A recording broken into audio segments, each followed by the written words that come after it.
Hello and welcome to episode, I believe, 17?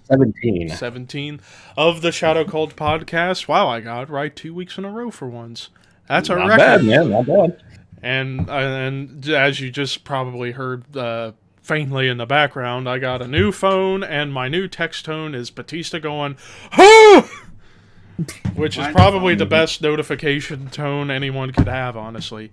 Suck it, kamikaze. What kind of phone did you get, Levi? What kind of phone did you get? Galaxy A51. I got a Galaxy S10. Yeah, mine's newer, so. But yes, Walt and I, we are back for another week of the Shadow Cult podcast. This is the first of only perhaps 2 episodes for the month, because after next week's episode, I will be gone for a couple of weeks on a cross-country trip all the way to South Dakota. Oh, dear Lord. That's going to be quite the trip.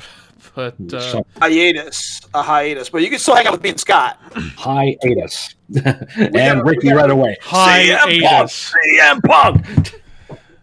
We got other adventures. Hiatal hernia.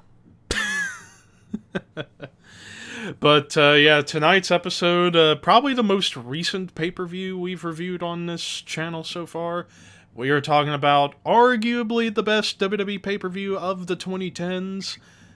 And I say that because some people have other shows, like I got a couple others in mind, but Money in the Bank 2011, the night where the, quote, reality era happened, even though it was short-lived. But whatever that means.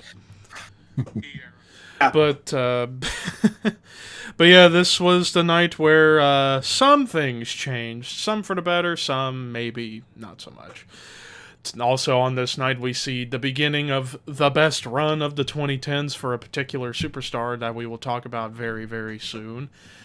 And the first time you see on television in any wrestling capacity since the early 90s, a particular guy who sounds like he has laryngitis. Hey, what are you talking about? Hey, stop making fun of that stuff. Probably kill you. Mm-hmm. I'm a jackass. Get it? Get it. If you don't get it, figure it out. Oh, God. But yeah, so a little reminder of the upcoming episodes. So yeah, tonight we're doing Money in the Bank 2011, and then the only other episode for the month, next week, we're going to be doing our first TNA show, ironically on the, I think it would be the 15th anniversary of this particular pay-per-view, TNA Unbreakable 2005. That's going to be an interesting one, because I have not watched that show in a long time. So we're venturing off from the norm. We're going to be doing an Impact or TNA pay-per-view. So yes, that's nice. Technically it's TNA, yep. Yeah. It's always TNA, no matter what they tell you. And James asks, what does the X stand for? Exactly! Yeah. There you go. That's what the X stands for. Yeah. Nobody's going to get that. Nobody's going to get that. Nobody's going to get that except you and me, so it's okay. No. just like the Baltimore finish that Raven talked about, you know. Yes. Maybe except for like Rob Cook and, you know, maybe Loke. You know, they'll know it, but you know, most people know. No. Well, younger people. It's fine. That doesn't make them bad people. They're not us. Yeah, I mean, poor them. Whereas nowadays the X mostly stands for Wakanda Forever. So, yeah. Shout out to Black Panther Chadwick Boseman. One last thing with him. Tomorrow, actually this weekend, NASCAR's at Darlington for the Southern 500 tradition, and they actually put on the infield towards the inside wall a little CB 1976 to 2020 thing, which was pretty cool. Is in, right? They're letting fans in now for NASCAR, right? Yeah. It's not full capacity, but then again, other than Daytona, they don't sell out anymore, so... Yeah. No. Nothing's gonna be happening in my area. No wrestling concerts, because I'm officially in the COVID capital of upstate New York. Thanks, Oneonta students. Yep. Bastard. National news. My area made national news because of this nonsense. Crazy. Today's show. But anyways, so let's get into the classic statistics. So Money in the Bank 2011 from the Allstate Arena in good old Chi-Town, Chicago, Illinois, with an attendance of 12,000, a sellout, all of which paid. Live gate of $775,000. Pay-per-view buys $205,000. Now, compared to the rest of the pay-per-views in 2011, Money in the Bank was the 5th highest attended pay-per-view. WrestleMania 27 was first. It was the 5th highest live gate. WrestleMania 27 was first. Excuse me. And then for pay-per-view buys, it was in the middle. WrestleMania was first, and if I recall, I believe Vengeance was the lowest, to my knowledge.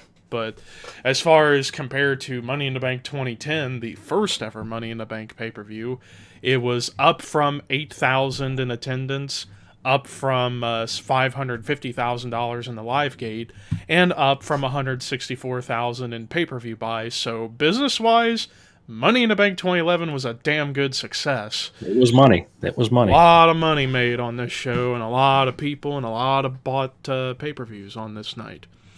Great build up, great setup, and the whole angle, that they had, oh my God, this could be Punk's last night, and he's threatening to take the belt with him. Let's find out. Click. And it all worked brilliantly. Yeah, pre-network. People were spending $50 to watch this show. Yep. That's right. Yeah. You had to spend the money to check it out. Yeah. Yep. But enough of those numbers. Let's get to everyone's favorite segment of the show, Scott's Foo. What kind of foo do we have on hand tonight? Not as much foo as we did last time. There was a lot of foo on the last show. Incidentally, because you said the word, I had to say this. Santa, what does Christmas mean? Vengeance! Okay, then we'll move on. There you go. The pay-per-view, it just went in my head, so there you go. Alrighty, so for Money in the Bank 2011 in Chicago, we have, going on this show, we have for highlights, heel Michael Cole commentary. Ugh. I know. We have a trampoline. We have a trampoline. We have the future Team Hell No, one Lamborghini, and one of the loudest crowd reactions ever.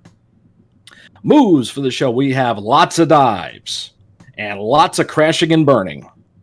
We have 4 brogue kicks, 3 wrestlers needing help to the back, 3 choke slams, one of which is on the ladder, 3 STFs, or STFUs since it's John Cena, 2 disaster kicks, 2 crossroads, whatever, 2 world's strongest slams, 2 619s. How much is that? That's 1238. Or 1238, sorry. Thank you. 2 triple A's, 2 double A's, 2 GTSs. There's a lot of letters going on this show.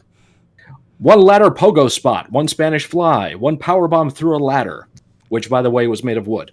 1 doomsday device, 1 neckbreaker off the ladder, 1 wasteland, 1 450, 1 pump handle slam, 1 famouser, kind of, 1 gigantic flying shoulder tackle, 1 Pillmanized ankle, 1 double hurricane rana, 1 ankle lock, 1 double jump boom drop, 1 seesaw ladder spot, 1 mask removal, 1 kill switch, 1 Canadian neckbreaker, 1 draping DDT, 1 low blow, 1 RKO, 1 second rope knee drop to the floor, 1 inside-outside suplex, 1 sort of kind of emerald flosion, but he's wearing denim, so I guess it's a denim flosion. I don't know. One of the worst abdominal stretches ever in the history of professional wrestling.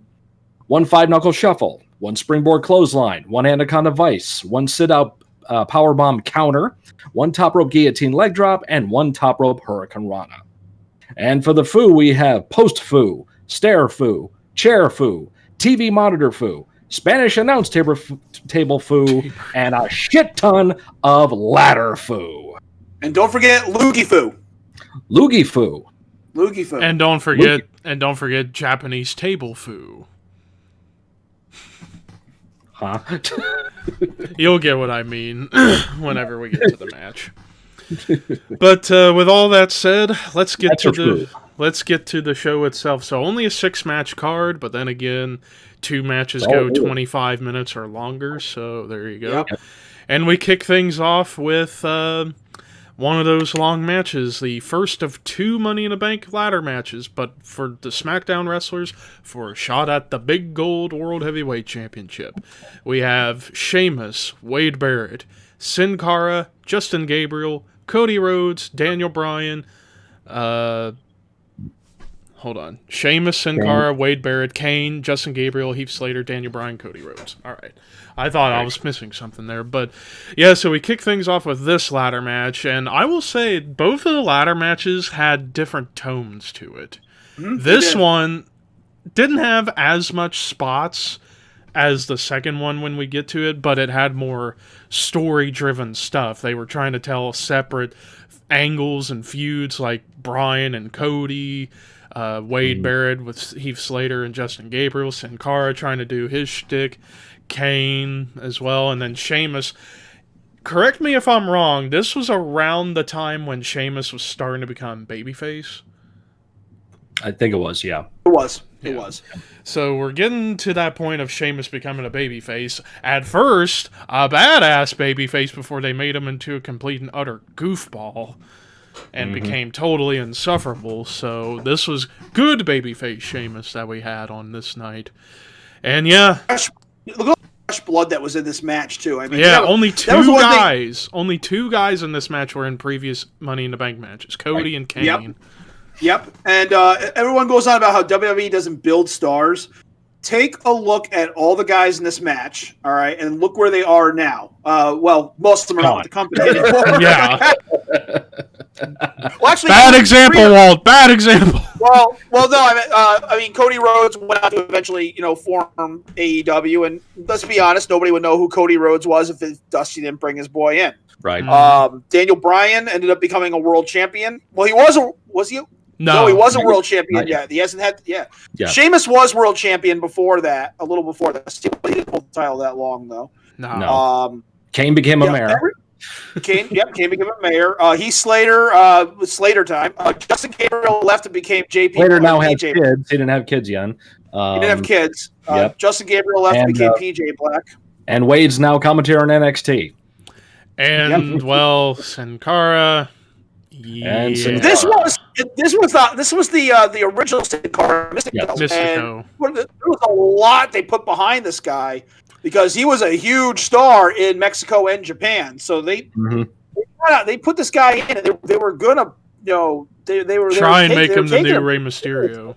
Yeah, he was a Triple H project that just didn't pan out. So. Yep. Yeah, for a multitude of reasons. First, giving him that crappy lighting in his matches, and two, not training him enough in the WWE style. And the combination of both of them, and also him botching the entrance for his first match. Yeah, recipe for disaster. And hence the meme botch Cara. Ricky very graciously just apologized. He said, on behalf of every Mexican wrestling fan, we're sorry for Sin Cara. And Ricky, it's not your fault. It's not your fault. The guy had a huge following with the internet when they signed him. And this was not a case of WWE booking him. Was that Mystico? Mystico, yep. Mystico, yeah. And this was not a case of WWE booking him poorly. They tried. They gave it a shot. They pushed him like crazy. Yep. Mm-hmm. And he was getting over, and there's one spot in this match where he's all alone in the ring after he does a bunch of his flippity shit, and the crowd's going nuts for him. So he's getting over. But, warm pop when he came out for the match. He was the guy who kicked off the show.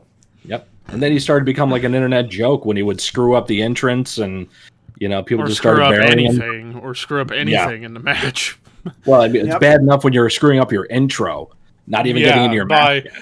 By landing on your head, doing the flip into the ring. So Mystico eventually left, and they replaced him with the guy who was Hunico. Thank you. Yep. Yeah. Who was the evil Sin Cara at first. And then became Hunico, and then Sin Cara again. But I liked Hunico. I thought he had potential, but regardless. Yeah, he did all right. He got hurt a lot, too. In front of the Lucha Dragons. Yeah. So he would go down and get to do that and get a big push, get resurgence with that. But he was Sin Cara, obviously, yeah. But of course, one of the coolest spots in this match was, of course, the power bomb by Sheamus to Sin Cara through the ladder and made him fold up like an accordion, and then out of the match he went. Probably the most painful spot. the choke slam onto the ladder, in which the ladder didn't break, and Sheamus just literally bounced up and was like, bounces "Whoa." off. Yeah, small the back. You wonder why he's got spinal stenosis issues. Yeah. Poor bad. Yeah. It's a nice blended talent in this match, though. You got a little bit of everybody in there: high flyers, big guys, technical wrestlers. Yep. And Kane pretty much stays grounded the whole thing, and just very little of this day. He's there to catch and play base, if you will. He's there to be the base. He's there to be the base. And this was to my knowledge, the last pay-per-view in which you would see no mask Kane for a long time, because I remember shortly after this, they ran an angle where Mark Henry took him out, and then he comes back at the end of the year with the 2 masks. And the rest is Team Hell No history. You got it. Speaking of Team Hell No, in the end, Daniel Bryan wins the briefcase in 24 minutes, 27 seconds, and what was a hell of an opener. In fact, I would put up here as one of the top 3 best Money in the Bank ladder matches. If you were to ask me the best Money in the Bank ladder match, nothing will ever top the original from WrestleMania 21. I don't care what anyone says. It was not only because it was first, but the talent you had on the match and everything about it. And it launched one of the best heel runs in the history of the company with Edge. Here, and with this match, you have an incredible closing segment with it. The ending sequence that they have there with Daniel on top and fighting off one guy and then fighting off another guy and then turning around and getting the briefcase, is all that stuff there. Good build up, good story. Like you were saying, a lot more story. A lot more storytelling elements Spot Fest, as opposed to the other one where there was a lot of ladder work going on. A lot of ladder foo.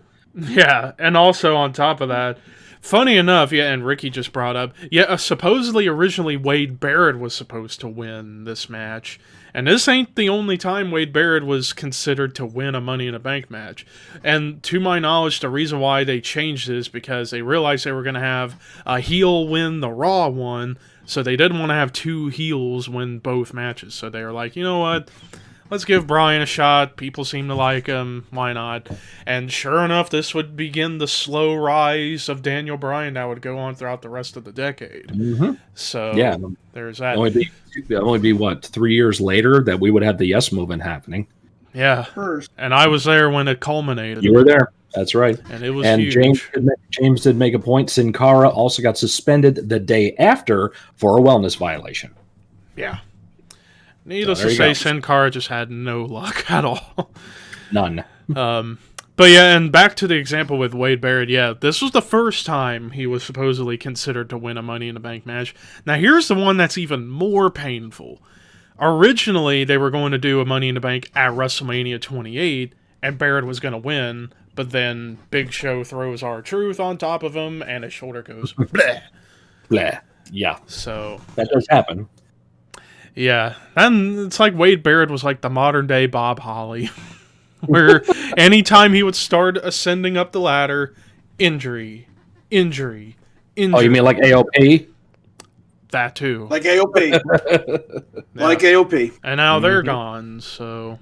Exactly. Yeah. Good AEW! AEW! Uh-huh. Let's saturate the roster even more. My God. Absolutely. They have so much money to give away. They'd be better off going to Impact. Mm. But yeah. They would. They would. But yeah, so we kick things off strong, and oh boy. And then do we really need to go about this one? Things really go. Well, it's we have to. We have to. We get our first. Let's not spend too much time on it because we really don't need to. Yeah, we really don't need to. Right. No. Next up is the first of 3 championship matches of the night for the fucking Divas Championship. Kelly with Eve Torres versus Brie Bella with Nikki Bella. Short, sweet, to the point. This was standard Diva era wrestling at its whatever you want to say. Bad punches. Some of them trying to wrestle and things looking awkward. Not getting over at all. Crowd's not buying it. This was the piss break match. They put the piss break. Yeah. The second match was your piss break. Yep. Kelly is so real thin that she has to come to the ring holding the belt in the air like this every time because it won't fit around her waist. So nope. Yeah. Falls right down. Yep. And this was the shortest match of the night. Thank God for that, as Kelly retains the title, beating Brie Bella in 4 minutes 54 seconds. Famouser or something with a famouser or something. Yeah, the K2, which fun fact, my buddy Chronix from the Most Extreme Wrestling channel, when he said a long time ago in a Q&A video, I think in 2012 or something, about a decade before when he used to do backyard wrestling, he invented that move. So he's like, yeah, Kelly stole my move, and I called it Hooked on Chronix. Okay. But, yeah. I thought that was funny to say. But moving on. Yeah, moving on to... That's the fun fact for that match. Yeah, fun fact from a friend of mine. So, yeah, Kelly, you took my friend's move. Anyways, moving on to Mark Henry versus The Big Show, and oh man, we had an interesting promo package for this one. Yes. And oh man, this was the beginning of the best thing, sans the fake retirement promo in 2013, that Mark Henry ever fucking did. And this was where they're finally starting to take him serious and do something with him. If you remember the Mark Henry special they did on the network, they talk about this time frame. This is when he is like, I'm not playing around anymore. I've had it with trying to pay my dues. I'm taking what I want right now. So this is the angry Mark Henry, kind of behind the scenes, more serious, like, okay, it's my time now and I'm taking it. Yeah.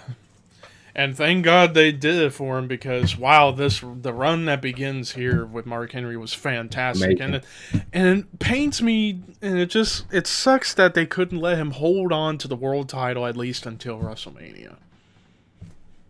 If you would have asked me, I felt like what they probably should have done for Mania 28 instead of... Well, I guess I can't really, in hindsight, say they shouldn't have done what they did with Sheamus and Bryan, because with how that happened, that launched the beginning of the whole Yes movement, so I can't really... I wouldn't try and book around that too much, because even though it was accidental, but it was still good. I almost feel like Mark Henry should have at least held on to the belt at least through to like Royal Rumble at the very least, because... I thought when he eventually became world champion, I thought he was a decent world champion. It's just they end up having him win matches by DQ or no contest with doing the Brock Lesnar Big Show spot for the second time. But regardless, and reading some comments, yeah, Mark got hurt and that's why he lost it when they did. And Ricky says, it took them almost 20 years for giving Mark the run he finally deserved, which I think... should have happened a lot sooner, around 2006. And I would agree, yeah, 2006, you could argue he probably should have gotten a world title had he not busted his kneecap in the summer. Because, I mean, look at what they were doing with him. They put him up against top guys, Kurt Angle for the title, Undertaker at WrestleMania, and still feuding with, like, Rey Mysterio. I almost feel like maybe they would have given him the big belt had he not got hurt. But that's all speculation, so nobody really knows. So, and for this match, you would think, because nowadays Mark Henry and Big Show, to a lot of the internet fans, are kind of treated as like jokes as far as like how many times they turn face, turn heel, face, heel, especially Big Show. It's a running gag with Big Show. Mark Henry, similar, but not as bad. But for two guys of their style, they put on a decent match. It was a decent match. Yep. It's not like your typical big man match that we would see like in the 80s when it was Andre the Giant against King Kong Bundy, which was a lot of punch, kick, and chokes. This match, these guys are working. They're out there and they're busting their ass. Big Show doing a shoulder block from the shoulder tackle. Yeah. Yep. And they're doing a lot of stuff in the ring, and you get to see Mark really display his power by giving him two. I'll be right back. I got to run upstairs. Gotcha, bud. Okay. By doing two World's Strongest Slams and the two splashes and everything else, and then going outside the ring too and fucking around there. So yeah, they're getting a chance to really show what they can do with each other. That's one thing I remember seeing, like booking talent, when you have a real big guy and you get another big guy with him, they tend to try to wrestle like they're not big guys, and that's what they do in this match. They want to go out and show what they can do. That's kind of what you get here, but it works. It definitely works. It really, really worked. And in the end, Mark Henry hits World's Strongest Slam, 2 splashes, 1, 2, 3. Mark Henry beats Big Show in 6 minutes flat. But then after the match, you get the Vader Bomb Pillmanizer spot where he puts the chair around Big Show's leg, and then Vader Bomb onto it, and Big Show, Right, Big Show off for a little while until... With September, acting like October. that, you wonder why his show got canceled on Netflix after 1 season. And Ricky said, I wish that match would have lasted a bit more and just have them beat the living crap out of them. Yeah, maybe. But then again, when you got a match later in the show that's almost 35 minutes, yeah, they needed time for that. But eventually they would have a couple decent matches later in the year, even though one of them at Vengeance ended with a rehashing of a classic spot. So, but regardless. Since Walt stepped away, let's want to he's delay a coming little back. bit here. Yeah, There he is. Just real quick, I do want to say, I actually, getting back to the focus of this pay-per-view, I've done one ladder match in my life, and man, they suck. I didn't do no stupid Jeff Hardy bullshit. I didn't do any dives or anything like that, but man, they suck. He's back. Yep. Yeah, I think you heard your Jeff Hardy comment. Mm-hmm. Yeah, that was a tables. It was a what was it? It was Tables, ladders, and caskets. Yes, Tables, ladders, and caskets. My favorite spot of that was when you had the chair. When you guys had the chair, and Andy, the ref, ran out and grabbed the chair. No chairs. Yep. Yeah. Because it's caskets, not chairs. Exactly. We bumped 3 different referees in that match. That almost makes me wish that the TLC match that Undertaker and Edge had at One Night Stand 08 should have been a tables, ladders, and casket match. Would have been perfect. Fits both of the gimmicks. Why not? It would have been fun. I don't even know. I don't think I have that match recorded, so I can't show any clips of it. But yeah, it was not fun. I got to grab the belt and everything and do a jump off the ladder but I was heel too, so it didn't matter. But although I was in one other 4-way where it was a weapons match and I got suplexed on the ladder. That's not funny. Yep. And it wasn't flat either. It was. You all of a sudden became heel out of nowhere. Yeah, that Phantom show in Buffalo. Remember that shit? Yeah, yeah. Was that did you book the Phantom show, or was that the other guy? I know you didn't do it. That was not me. Oh man! Yeah, after Rage, it went to Jeff and Went to Jeff. Yep. Went to Jeff. We did the fair show, and then the Phantom show in Buffalo happened where I turned on Jim and all that stuff. Yeah. Sorry, we're going completely off topic here. We're just getting goofy. But yeah. I you know what? Libel made me think I was going to be Jim's mystery partner because you and I had a rivalry going. But yep. Yeah, it had to be Hoss. So it was Hoss. Yeah. Makes sense. I wrestled Mike Bell that night. Yes, you did. You got that match. Yep. Actually, I watched that match this morning. Yep.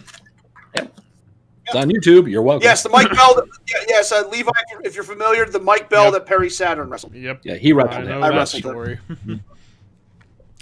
Well, it was not Mike's fault. It was not Mike's fault. Perry fucked up and blamed it on Mike.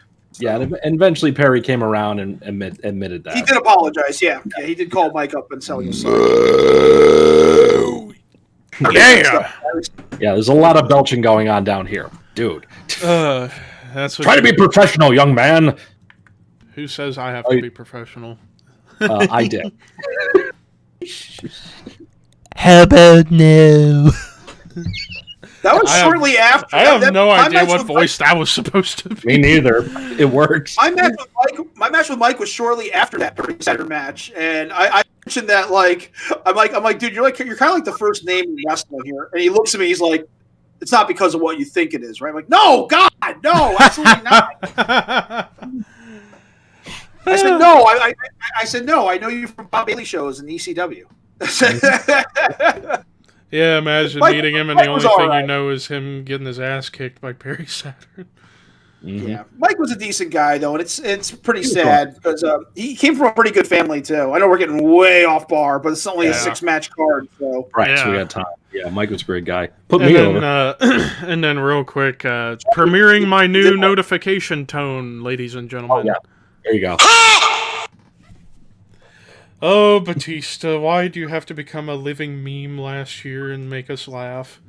With, and give it to me! Give me what I want! Thank you from Leibold for fucking copying him that entire Muda compilation I had. It's like 5 tapes. I spent like a whole weekend doing it for him, and I didn't get a thank you from him. But Nope. are we surprised?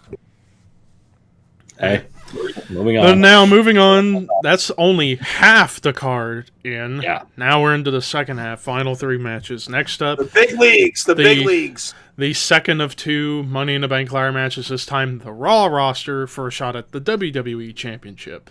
You have Alex Riley, Evan Bourne, Kofi Kingston, Jack Swagger, Alberto Del Rio, Miz, R-Truth, and Rey Mysterio. And good lord, the entrances for everyone here, they all grab a ladder and head straight for the ring. Miz and R-Truth get the tiny ladders because good lord, with R-Truth's promo before this show, I got acrophobia, y'all! And as baffling as it might sound that R-Truth, because R-Truth's such a joke, but a good one at that, but it's hard, and as Adam Blampier would put it, as crazy to think that R-Truth could be good at anything today because he's a stain on the carpet that is life. He was pretty good in 2011. Who said that? Who said that? Adam Blampier, because he absolutely hates R-Truth. Okay, fuck you, Adam. You have no fucking clue what you're talking about. You piece of shit. R-Truth is a national treasure. He is a national treasure. You have no fucking clue what you're talking about. He's a national treasure and a global icon. But in all reality, dude's been with the company for a long time for a good reason, because he's for a reason. That's right. And he has his own game show. What do you have? That and also, well, I mean, then again, Blampier did work with like Sandow and Del Rio and a bunch of people when he used to be a part of a company in England. But regardless, and I even think, like, as much as I love Adam Blampier, I can't agree with your reasoning for hating R-Truth just because he went out on commentary talking utter nonsense before Mania 31. But in 2011, R-Truth was fucking awesome as a heel. This is the Little Jimmy era. The Little Jimmy era. I loved it so much with R-Truth because he would just make me laugh. Well, at first when he was heel, they were making him serious and it was good. But then when they started getting into the more comical side of his heel persona, it was even better. I got okie doked by Little Jimmy. Uh-huh. And remember, Vince loves Truth. Yeah, Vince they're totally Truth. Amazing friends. I remember that heel turn was reminiscent of the Ron the Truth Killings heel turn in Impact TNA. Many years prior, and then it started slowly morphing into the R-Truth we all know and love, where he just the money in the bank where he gets where's the briefcase? Or he gets out, and Kate's like, "You're not even in the match." Nope. Oh, I'm sorry, my bad. and James brings up 2-time former world champion, with the classic NWA title. But yeah, my favorite meme at Thanksgiving time is the meme of R-Truth saying "Happy Easter." But regardless, so everybody comes out to the ring with a ladder. Miz and R-Truth with the tiny ladders. R-Truth because he's got acrophobia. And oh my god, Michael Cole as a heel commentator was so bad. If you wanted to make him a heel commentator, don't have him on TV every week. Or don't have him on commentary at all, because you're the voice of the company, but yet you're the heel. Oh, it was such a nightmare. Yeah. Thank God that after... oh, go ahead. I was going to say, Scott, remember my friend Joey, my best man at my wedding? He's Michael Cole. Holy cow, is he Michael Cole? Really? Oh, okay. Oh, God, right. He looks like him, and when he goes off on his rants, he's Michael Cole.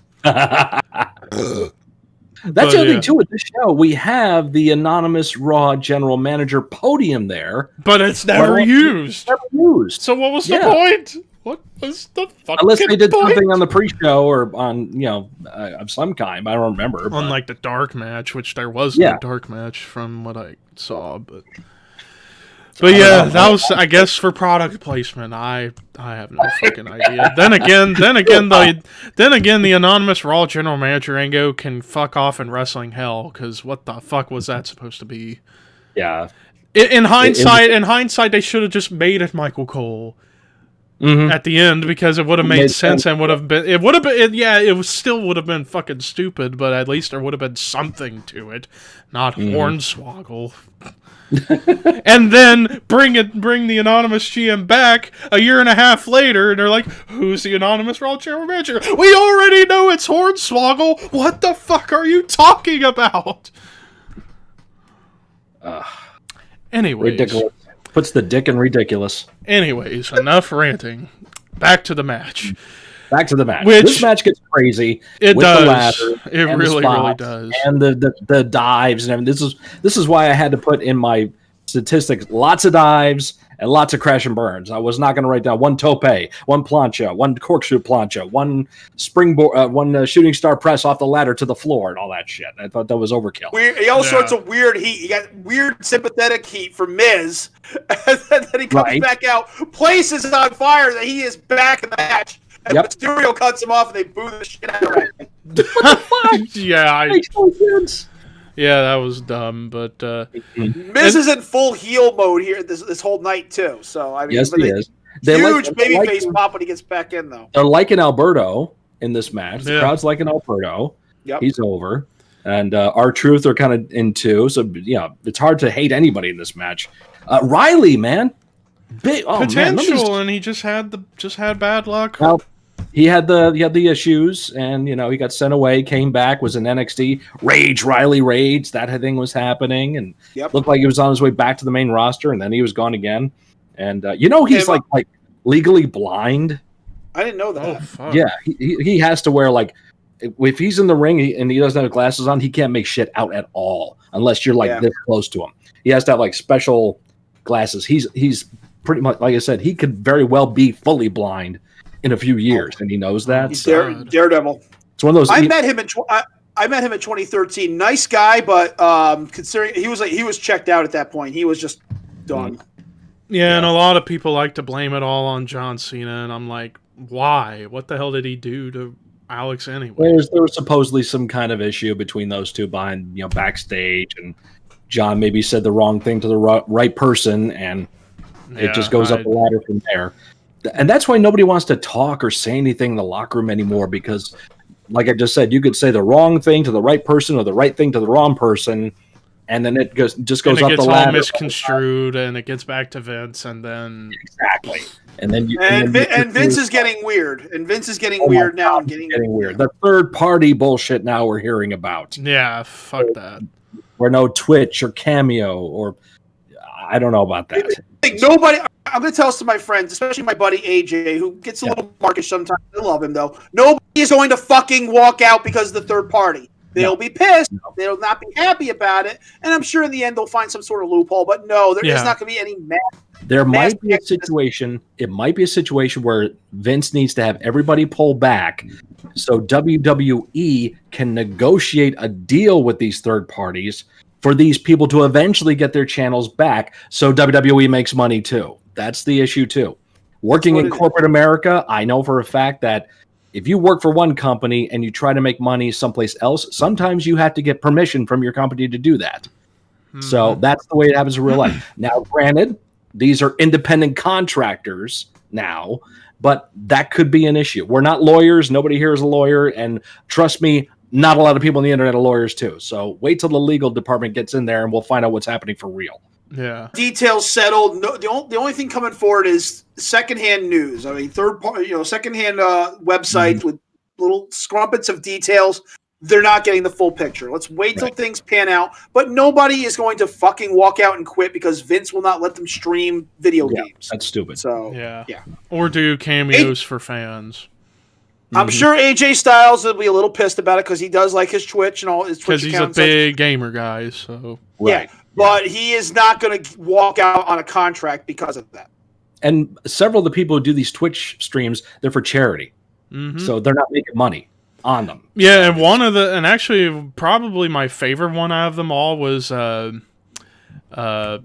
Brennan Williams, when he was in developmental, like a year or two ago, he and Shane Thorne and Dakota Kai were doing a charity stream with the guys from New Legacy Inc. doing like a drawing game, and it was so funny. But that's another thing for another time. Dakota's still doing streams on Twitch. Matter of fact, I don't know if she lives with Shayna Baszler, but there's a great video out there I just saw yesterday of Shayna scaring the shit out of Dakota, like for 5 minutes straight. It's great.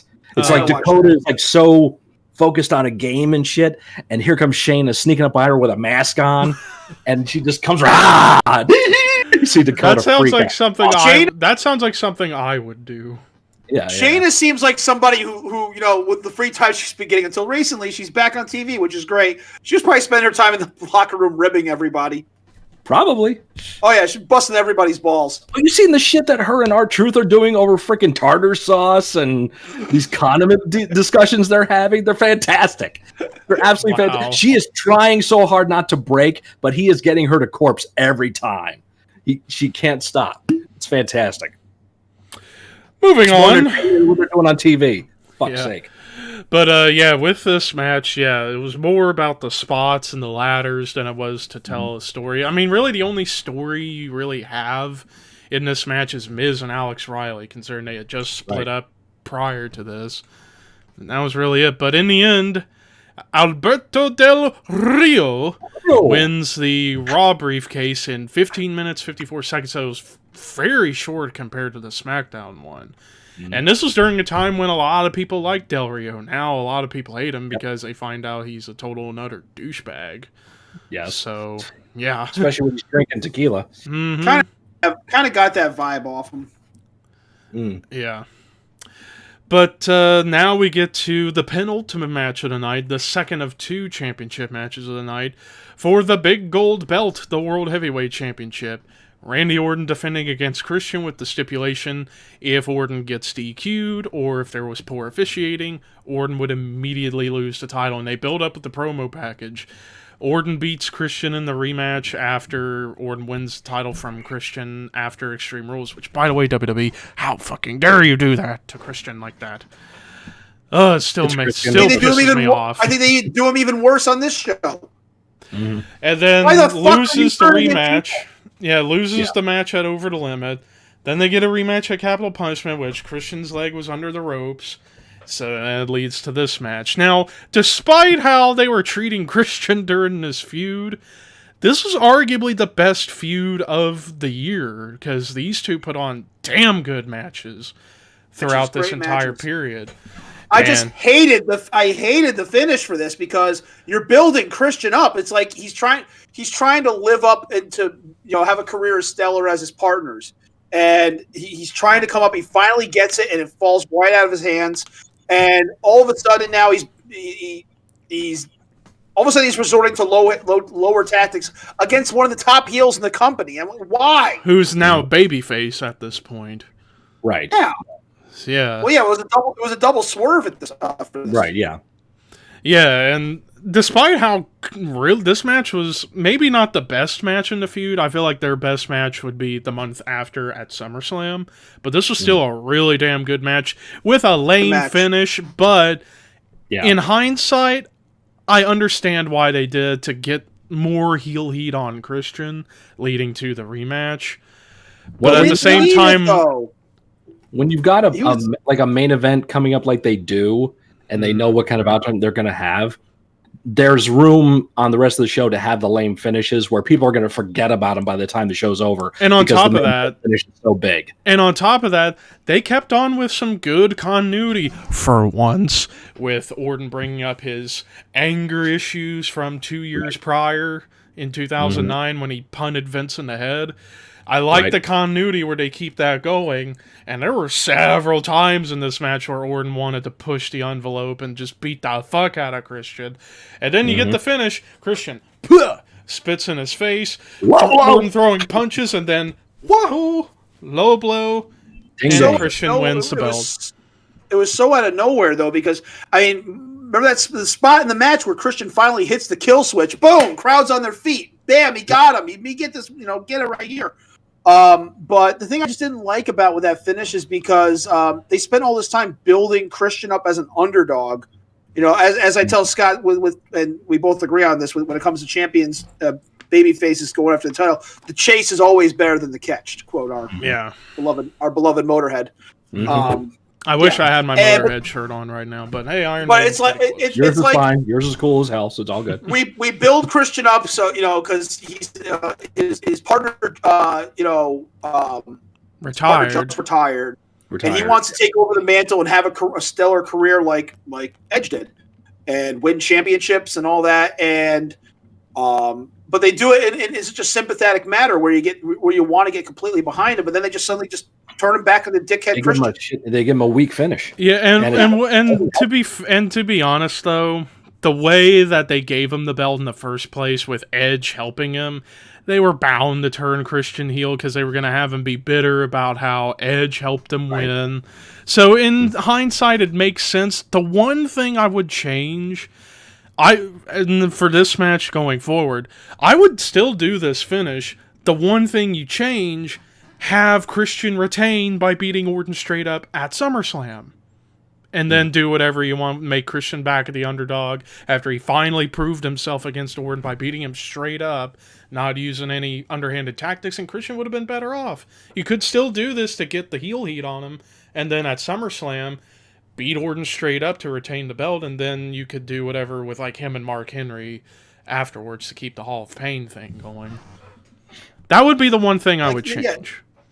Do the finish that we did. Have Edge show up on Raw Monday or SmackDown. Is this SmackDown? On SmackDown, and kind of call out Christian and do what they did in real life. Why you do that? Yeah, and be like, I didn't think my best friend would become a crying little bitch. Although it'd be kind of hypocritical. It would Edge, be because he did it all the time. Yeah. At the same time, though, and then you could have done like cool promo hype packages of Christian training. Leading into the match at SummerSlam. But Edge at this point is now the retired sympathetic veteran, so we can all forget about the shit that the sleazy especially the shit he did to Matt Hardy. Everything he did to Vicky Guerrero and Lita and all, it doesn't count anymore. Yeah. No. I'd say, like, if you want to be a champion, you got to win like a champion, Jason. It calls him Jason instead of Christian, right? Yeah. Or Jay. Yeah. That means it's credible. Yeah. And this isn't CM Punk talking to Triple H. This is Phil talking to Paul. Phil and Paul having a chat. Yeah. But in the end, Christian beats Randy Orton by DQ to win the title in 12 minutes 20 seconds. But then afterwards, Orton goes on his anger rage, and Scott, here's what I mean by Japanese table foo. The two RKOs on the Spanish announce table, and it doesn't fucking break either time. Either time. That's a meme from Botchamania that they call Japanese tables when they don't break, and also the evil laugh after I am the table, and I am the table. Yeah, that's on Botchamania. If the table doesn't break, it goes on Botchamania as Japanese I am the table or maniacal laugh. Whatever. But it's the Spanish announce table, so your argument is invalid. Moving on. Hey. Regardless of the shit finish, though, it was still a pretty good match. Yeah, but they would have the best match of the feud a month later. Yeah, there's nothing wrong with this match at all. Right. I give Christian a lot of credit, especially for the Canadian neck breaker, where he's got him up on the shoulder there, and he's perfectly perched, ready to take the bump, and Orton just has to side swipe and neck breaker. Beautifully done. Very much so. Yes, I agree. But now moving on to the big thing on the show everyone still talks about to this day. Main event time for the WWE Championship. John Cena defending against CM Punk with the stipulation if Cena did not retain, he would be fired. Fired! But, and I love the build up to this, because I remember, like, up until the pipe bomb, I was not as much into WWE. I was still more interested in TNA at this point, even though 2011, good lord, what a bad year for TNA that was. Yeah. Apart from Joker Sting, 2011 TNA was terrible, but after the pipe bomb happened, wow, voice crack. After the pipe bomb happened, yeah, it's like things went off in a big way. Like me and my brother Rue, rest in peace, when we watched this, we were like, what the hell just happened? Because it was like, what is going on here? And then, you would hear on the dirt sheets after that Punk was suspended after the promo, and then the week later, you would have Cena come out and begging him to be reinstated. And Vince, okay, fine, but if you don't retain the title, you're fired. And nobody knew what was going to happen because there was still the talks with Punk about a new contract, and he still wouldn't resign. And then you get to the contract signing the week prior on Raw, and oh man, I love the setup for this amazing setup. Promo there, and all the steps they go through, the Vince and Punk interactions, and you will apologize. I will kick you in the nuts, and you will like it. I apologize, you son of a bitch.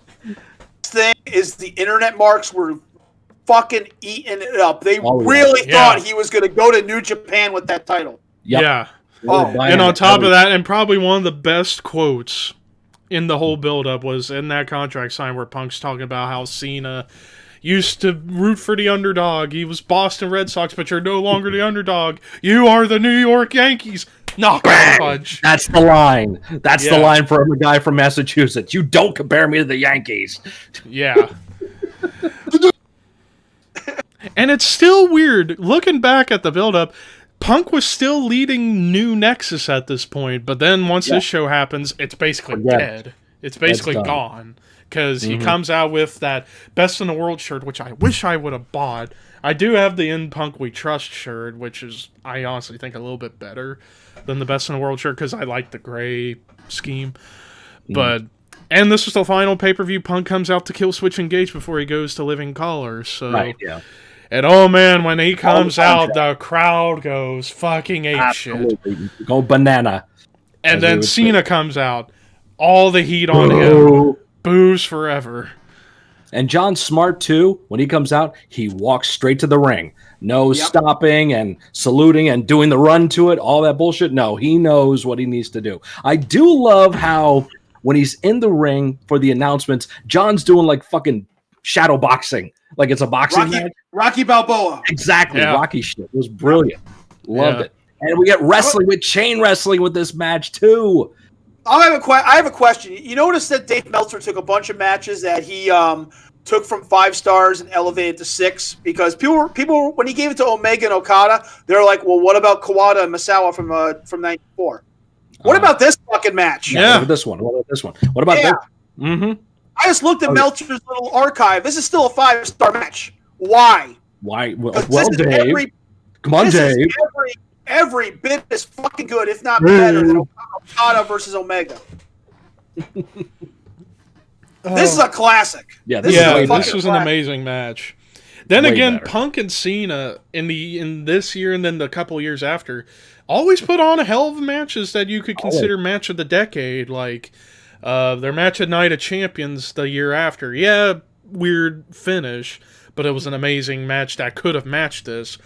But for me, it was their match on Raw in 2013. I felt topped this because, good Lord, they pulled out all the stops, including a pile driver, which you're not allowed to do nowadays. Yep. Because both guys are at the point of like, or what, Vince? You'll fire me? Ha ha ha ha. What made their matches so good was that Cena had somebody he could trust in the ring. And they were friends. Punk told a story in one of the interviews he's done where they were working like, I don't know if it was a house show or something like that, but it was before they were having this big run. And they lock up and Punk takes Cena over. He's got him in the headlock on the ground. And Cena starts to call a spot. And Punk like tightens up on the headlock, looks at the referee, which I think was Kvlt, and is like, Mike, who's calling this match? And Mike kind of looks at him and goes, And Cena actually goes, oh, okay, go ahead. So Punk starts to call the match. Cena was so used to having to call every match he was in because nobody would nut up to John and tell him what to do. Punk ain't going to give a shit. So Punk's like, yeah, I'll send off tackle, do all this stuff. So Cena was like, great, I get to just fucking wrestle tonight. I don't have to call everything. So he had total trust in Punk. And Punk has said it too. Him and John had great matches. Yeah, and it's weird to think that they are friends too. Because you would think polar opposite in personalities, but yet they are somehow pals. Especially that one picture you would see of them out in the production area outside of them holding a dollar bill, like, because they had a bed or something, like a fun little bed. Yeah. So yeah, with two... Tag Meltzer on Twitter asking why. So hopefully he'll answer us. Oh, okay, good. Yeah. See what happens. Ed James said, well, this wasn't in the Tokyo Dome. Apparently, that's why it's not getting an extra star. Well, neither was Kawada and Misawa. That was in Budokan Hall. Yep. Or Korakuen Hall. Yeah. It was in one of them. Moral of the story, fuck Dave Meltzer. Why does he continue to exist? Anyways. Exactly. Then Dave, fuck you. Yeah. Then again, I've said many times before, I'll say it again, I still hold a personal vendetta for him rating Undertaker Kane at Mania 14 a star and a half. It was way better than that, you dumb piece of shit. Yes. Fuck you. Anyways. Jackass. And also, I have a bias towards that match because I grew up watching that match so many times on tape and I loved it. Mm-hmm. But anyways... I also don't give a shit about the star system. I have, it was a good match. It was Hell, a great my match. star system's better than his. And I don't even use it anymore because I haven't done a review for pay-per-views. He didn't even come up with the star system. That Cornette came up with it. Cornette's friend did that. Yeah, they did. Yeah. Well, Cornette gave him the idea, and his buddy started to run with it when he was doing his newsletter. I personally want to use the Lucky Charms rating system. I think that'd be great.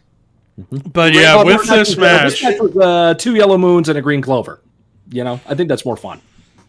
Yeah, but anyways, but it's a horseshoe. It's 5 horseshoes. But anyways, with this match, and one of my favorite parts of the match was the smooth transition. Punk has Cena up for the GTS. He goes and he looks like he hits it, but Cena smoothly counters it into the STF, which was, I think, one of the smoothest counters to a move I've ever seen. Granted, Sean, I love you, but good lord, you're so bad at doing the STF. Well, he's not.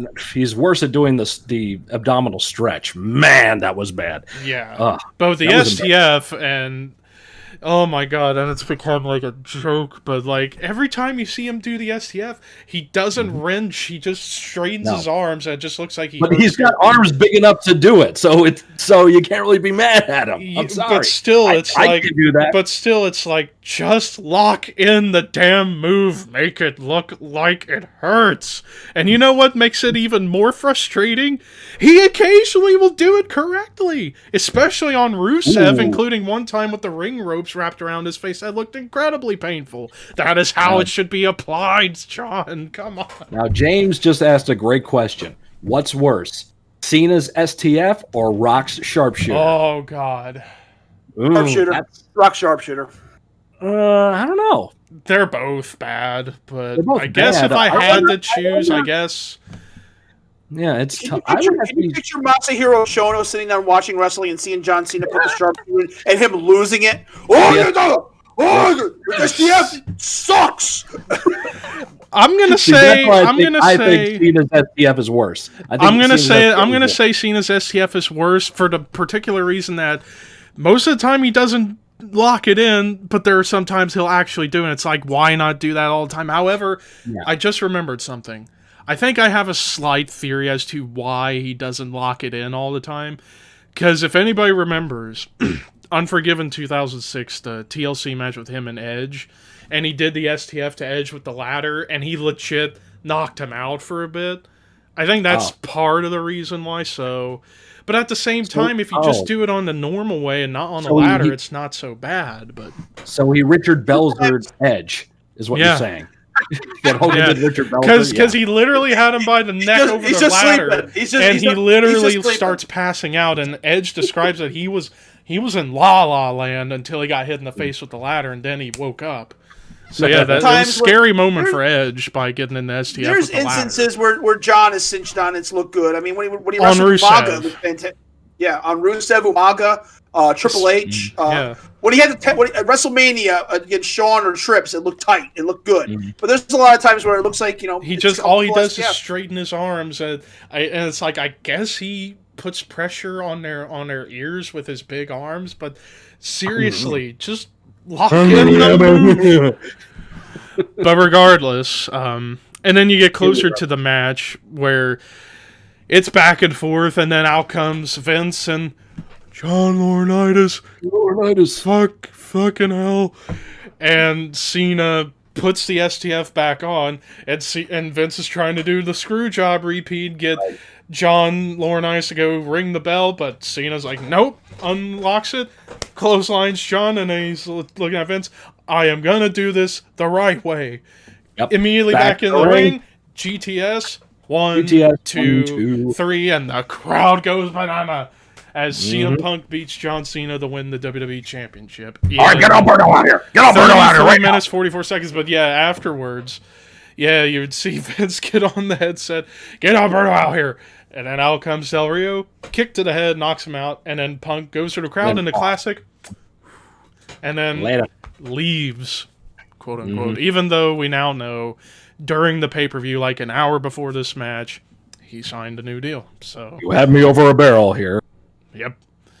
And just for context, I watched the final segment of the Raw the night after this show when Vince and Cena are coming out. And it's like, man, they had such a big opportunity to do some big things if they had just let Punk stay away for a few months instead of bringing him back 8 fucking days later.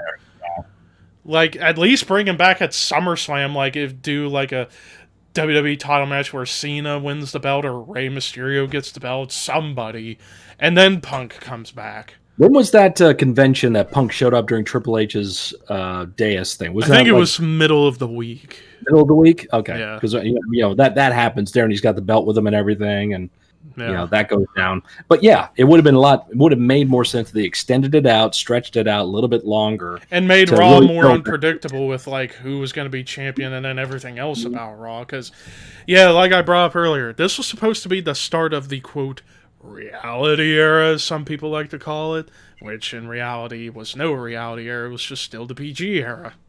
Right. But they could have done a whole lot more better with how they could have handled everything had they not brought Punk back 8 days later. I would have extended it as far as, like, Royal Rumble, personally. Maybe, like... Or, hell, I think it would have been bigger if you did at WrestleMania, and that would have been a massive WrestleMania moment. True, they may not have been able to keep it going for that long, but it would have been intriguing to see if they would have let Punk stay off TV until WrestleMania, say, like, well, fuck, how the hell did we book a WWE title match that night? I guess do, like, Jericho, or do Rock versus Cena for the title in their first match. Rock wins, and then Punk comes out, and then you do a match between the two of them at Extreme Rules, and Punk beats The Rock.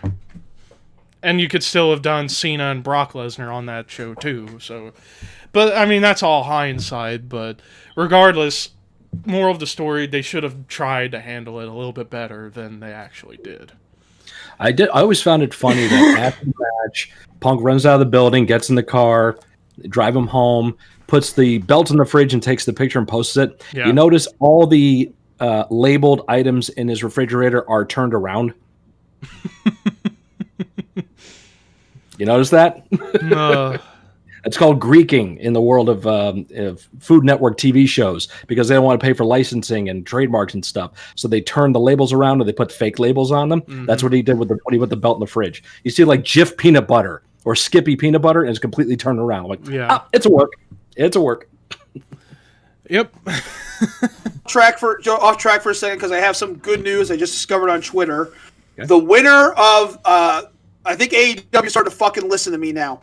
The winner of the Casino Battle Royal, which dumb fucking rules, by the way, but the winner of the Casino Battle Royal was Lance Archer. Oh, wow. Sweet. Amazing. I lost fucking faith in how they were going to handle him.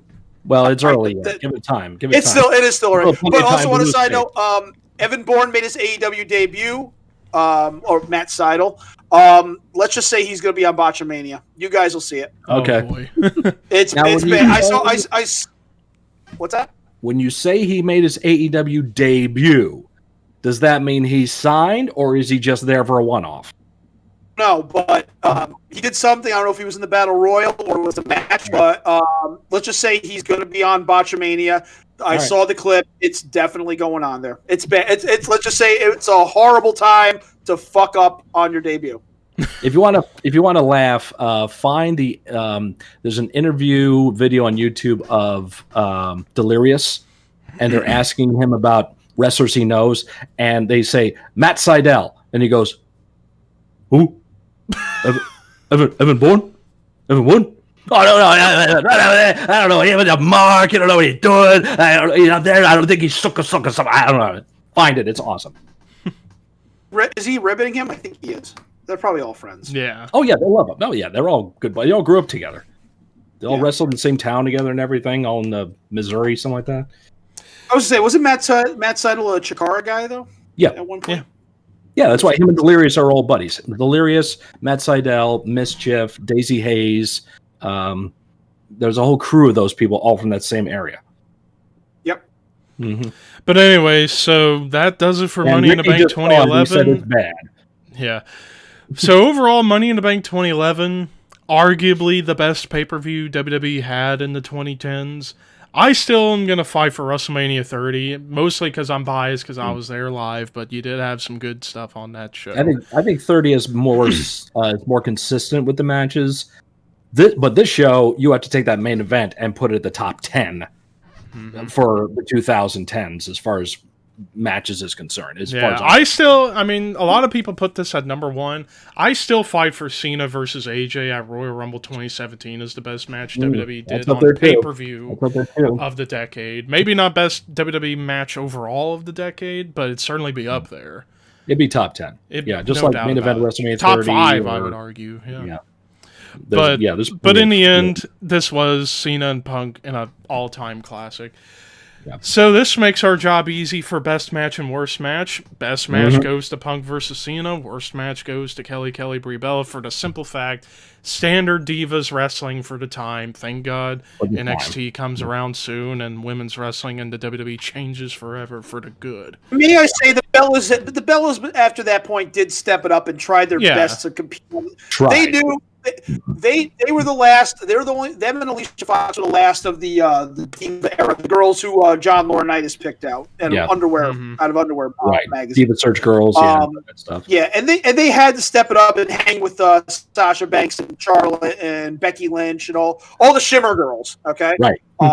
And they tried their best, especially Nikki. I really think Nikki Bella really stepped it up, and, especially with all the shit she was given over the years.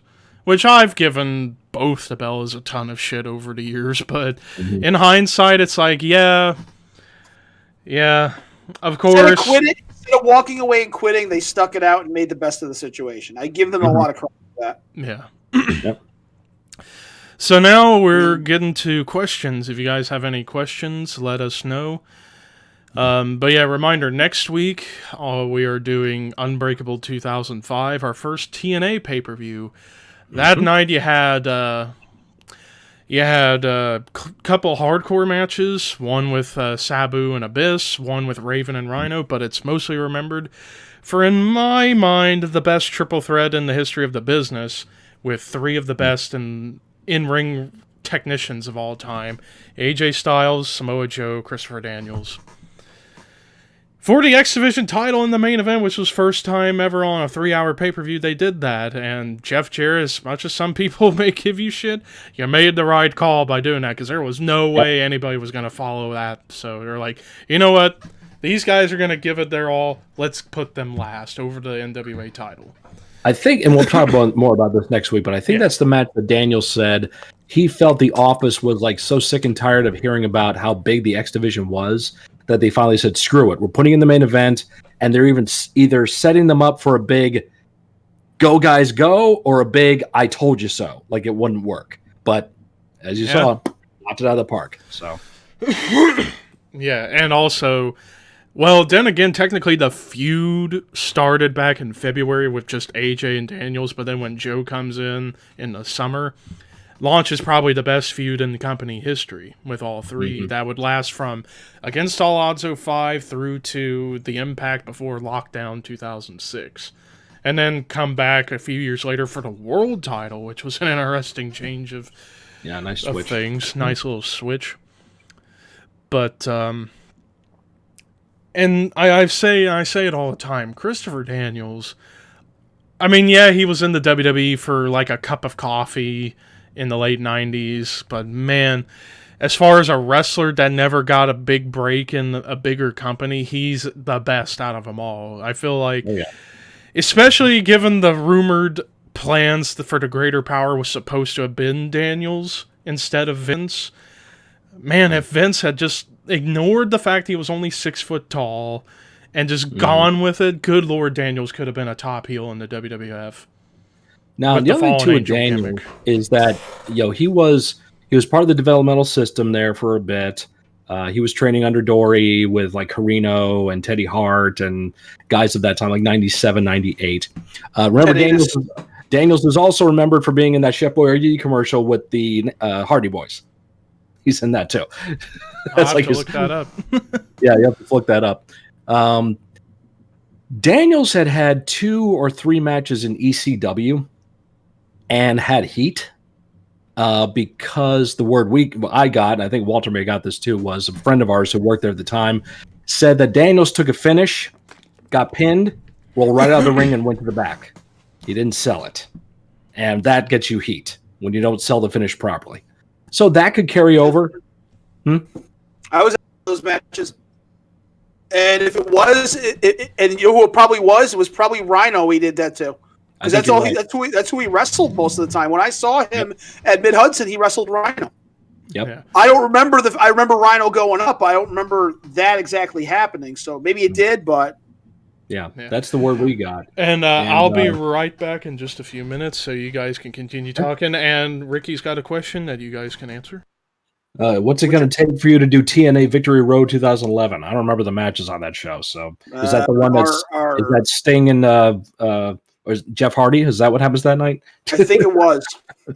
Oh yeah, this is bullshit. I agree. I agree. Mm-hmm. Yep. Yeah, so Daniels, that may have carried over to the WWF. Who knows? Plus, the gimmick at the time was a little controversial for them. Yes, it is. Okay, thank you, Ricky. So, who knows? Yeah, and that's a question that a lot of guys have asked. Why Daniels never got a job there or got contracted? Never know. He could be Curry Man, but that's not a Vince creation. So no, it's not. And not to mention Curry Man. If Curry Man did come to WWF, he'd be on Jacked in Metal within months. Right.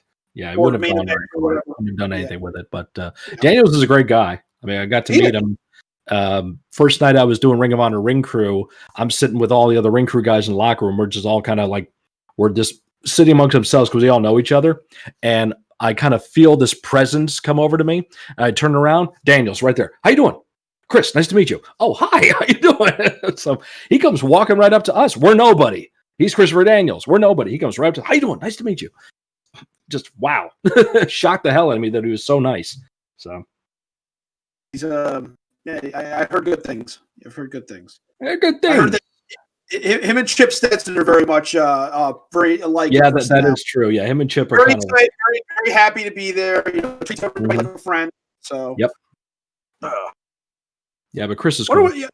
Yeah, Chris is cool. Are we going to get Loke on the show to talk wrestling with us? We got to figure it out, time schedule, and see how we're going to get him on here, because I doubt he has the capabilities that we do.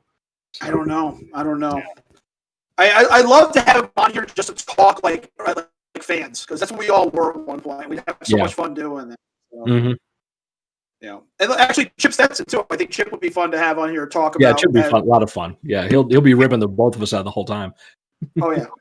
Curtis, definitely. We're gonna have Curtis on here. I want to get Carol on here. I want to get Rennie on here. I want to get Steve. I want to get Cruz on here. Axel. Yep. Yeah, plenty of people we can tap to be on here. We just have that one criteria, everybody. You come on here, you better plug share your shit. Plug our shit.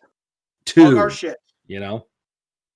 Because plug yours, plug ours. Little info for anybody watching right now. Walter and I once had a wrestling podcast before this, and we would bring all our friends on from the indie scene, and like your typical indie wrestlers, they would plug their own shit, never push us. And eventually the show went away.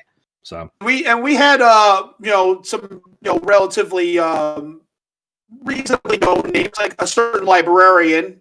Yep, certain librarian. Where I'm getting that.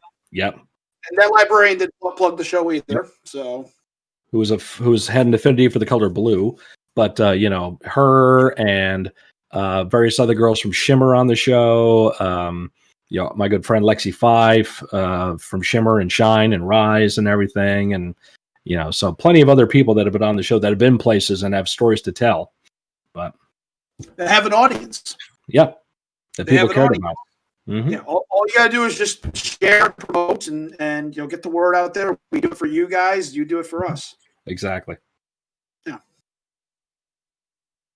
And just a reminder too, subscribe. If you watch this after we're going live here, please hit that shiny red button down there. Touch it. Give it your touch. It wants to be molested. See if I can update on Double or All Out or whatever you call it. Yes. I'm happy that I'm happy they put Archer over in that battle royal, though. He needed that. Let's just hope they keep it going. That's the thing. Mm-hmm. Mojo Rawley won the Andre Giant battle royal. It didn't do anything. Cesaro won it. So nothing. Let's the Matt Seidel botch. Just watch it, dude. It just I'll watch it when we're done here. So I feel bad. I feel bad for him. Yeah, Ricky said he watched it, and it's bad. Yeah. Sammy Guevara versus Matt Hardy going on right now. What the fuck is a tooth and nail match? I don't know. I don't care. There's so many weird stipulations on this show. I have no clue what the hell they mean. Don't Sammy and Matt have a stipulation too? What's that? Doesn't Matt and Sammy have a stipulation too? Yeah, table match of some sorts, I think. Oh no. If Matt loses, he has to leave. Okay. So, yeah.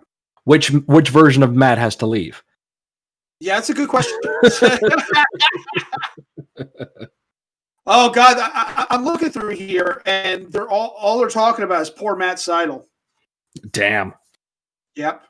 All right, fuck it. I'm going to the phone there. I'm gonna dump out of this and find it. It's all over Twitter. Yep, I'm getting there now. Activate Twitter.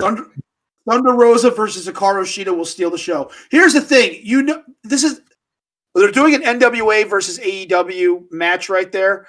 If this was the old NWA back in the 70s and 80s, they would not be. Thunder Rosa would be going over this in this match because the committee is not going to have their champion lose to another company's champion. But the NWA is not a thing anymore. So no, pretty much.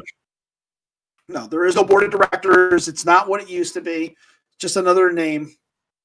Wow. Told you. You ain't kidding. Yeah. I feel bad. That's just pathetic. Yep. I hate to be a dick. I've never done a thing off the top rope in a match ever, but even I think that's embarrassing, and I could do better. Yeah. The thing is, he's done it 100 times. So yeah, he has. I don't know if he slipped or the rope is slippery or what.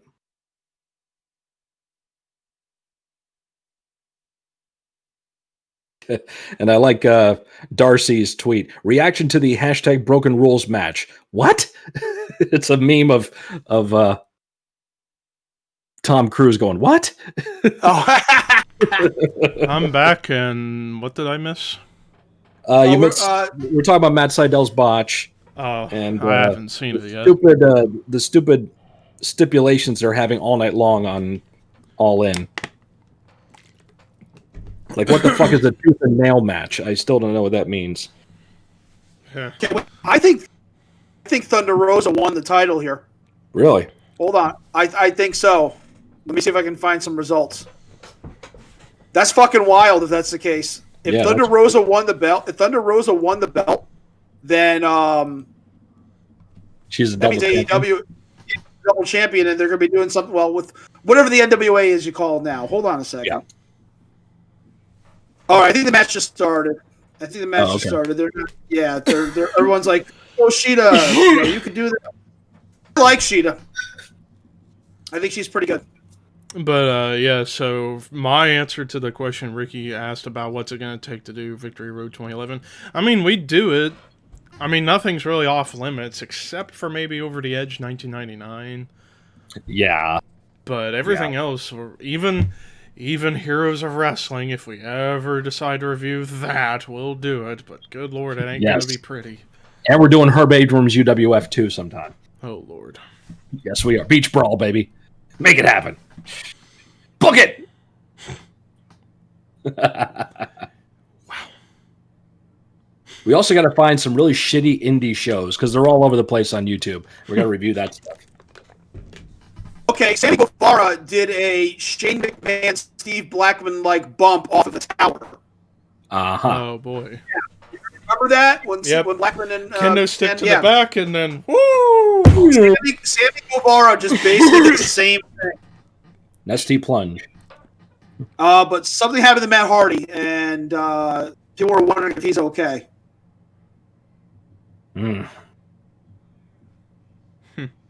Yeah, I think. Hold on, Matt Hardy. I think it's a nasty bump too. Jesus. The spear on Matt Hardy was badly set up. The table was far too loose. Spear through the table is what they're saying? Yeah. And he just took it bad? Boy. Oh, shit. There's lots of bad... I'm watching clips from this match. Matt Hardy is concussed. This is not a part of the program. Matt Hardy's head and shoulders bounced off the concrete floor. The match was ended... The match was ended short, but credit for Matt Hardy. Oh, Jesus Christ. Damn, that's AEW just posted that. Oh, wow. Shit. Matt Hardy defeated Sammy Guevara in a Broken Rules match after throwing him off a scaffolding tower. The scaffold was the last spot.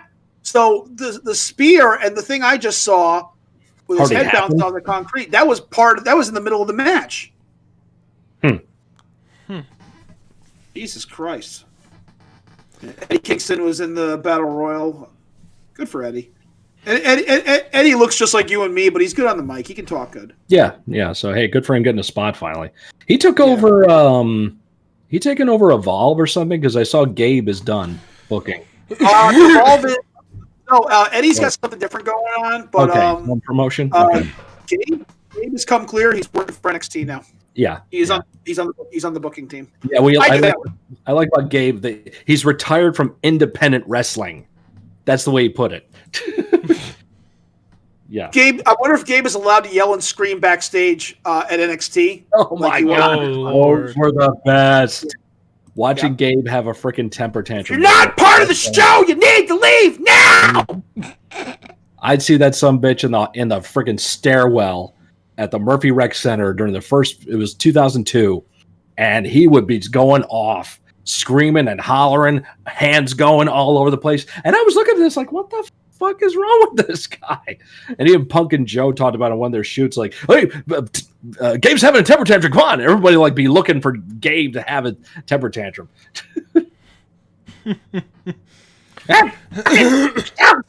Fucking shit, he fucked up the whole show. The show was a disaster. Nothing was right. My God. Yep. Man. I heard it was worse after Feinstein left. Yeah. Yeah, because when Rob was there, Rob was like there to calm everybody down and have a good time. Rob just didn't give a shit. Doug was the one who tried to calm, which, rest in peace to Doug. He hired me, so hey, wink, wink.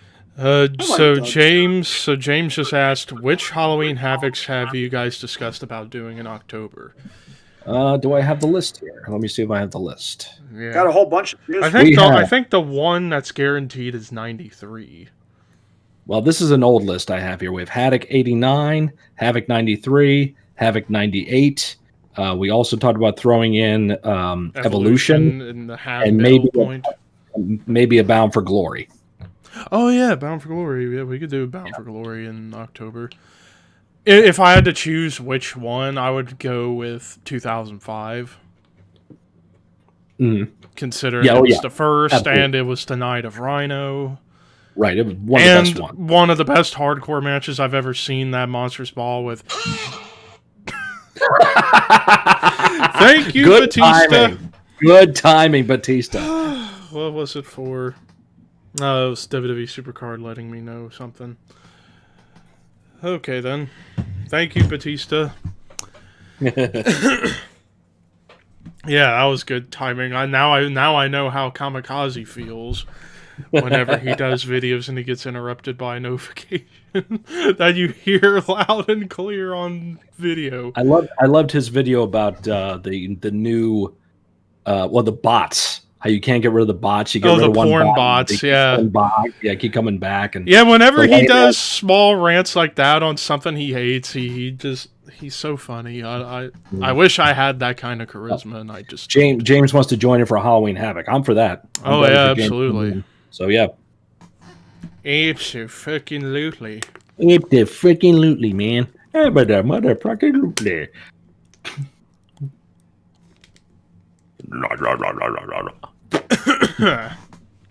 But AEW is putting on a solid 1.5 star show right now. oh Lord. Mm-hmm. And people thought AEW had the best shows. Although a lot of people are saying right now, Shida and Thunder Rosa are putting on a good match, which does not surprise me though. No, that might be the best match of the night, honestly. it might. Yeah. Yeah. It just seems like all these stipulations are giving away things. Like Matt Hardy was supposed to retire if he lost that match, which meant Matt obviously was going to win. There's a stipulation going right now for the Mox MJF match where Mox cannot use the paradigm shift is a submission move. Okay. Which means he's going to lock it on and get DQ'd. Just so he can keep his title. Because I don't think, although AEW is known for doing things a lot of things premature, and they'll probably do it. I don't think putting the belt on MJF now is smart. It's smart business at the moment. You think FTR is going to get the tag titles this quick? Probably. And with that, we will have 3 WWE guys holding the major titles. Yep. Yeah, so much for people saying they want to see different guys get belts. Mm-hmm. Yeah, really. Yeah, really. I mean, I'm going to start calling it AEWWE. Oh boy, the amount of if any of them AEW fuckboys come in, they're gonna mask us like just for that. Well, guess what? It ain't gonna stop us, pal. Well, they're finally using those guys better. Whatever that means. All right. I mean, Brody Lee. I don't think they did a bad job with Harper in WWE. They could have done something. They could have done better, but I don't think they were really bad. The guy had an Intercontinental title run. He was featured in numerous main events. When he came in, he was in the upper tier of the card the whole time.